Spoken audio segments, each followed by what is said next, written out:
From the Book of Unknown Americans, novel by Cristina Henriquez. I was less than a year old when my parents brought my brother and me to the United States.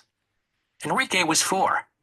He used to tell me things about Panama that I couldn't possibly have remembered, like about the scorpions in our backyard and the cement utility sink where my mom used to give us baths. He reminisced about walking down the street with my mom to the Super 99, the dust blowing up everywhere, the heat pounding down, and about looking for crabs between the rocks along the bay. "It's in you," my dad assured me once. "You were born in Panama. It's in your bones." I spent a lot of time trying to find it in me, but usually I couldn't. I felt more American than anything. But even that was up for debate according to the kids at school who taunted me over the years, asking me if I was related to Noriega, telling me to go back through the canal. The truth was that I didn't know which I was. I wasn't allowed to claim the thing I felt, and I didn't feel the thing I was supposed to claim. The first time I heard my parents tell the story about leaving Panama, my mom said, "Our hearts kept breaking each time we walked out the door." They tried to give it time.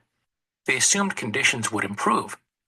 But the country was so ravaged that their hearts never stopped breaking. Eventually, they sold almost everything they owned and used the money to buy plane tickets to somewhere else, somewhere better, which to them had always meant the United States.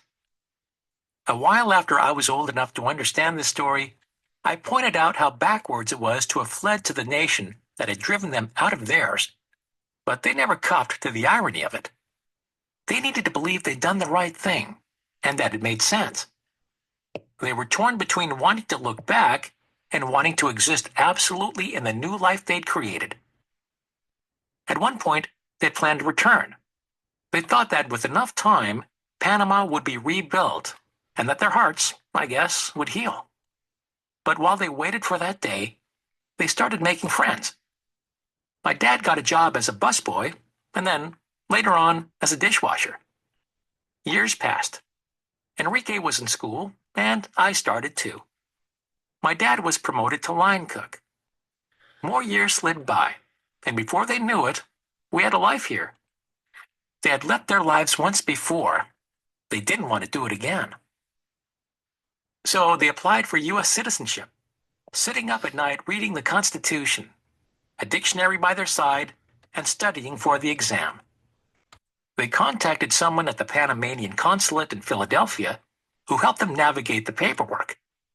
Then they woke up one morning, got dressed in their best clothes, caught a bus to the courthouse, and, while my mom held me in her arms and my dad rested his hand on Enrique's shoulder, took an oath along with a group of other men and women who had made living in the United States a dream.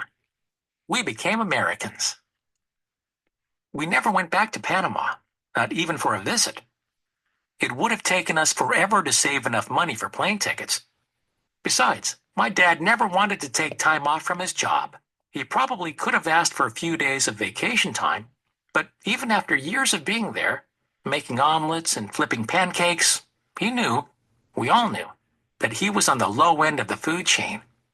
He could be replaced in a heartbeat. He didn't want to risk it. Because of that,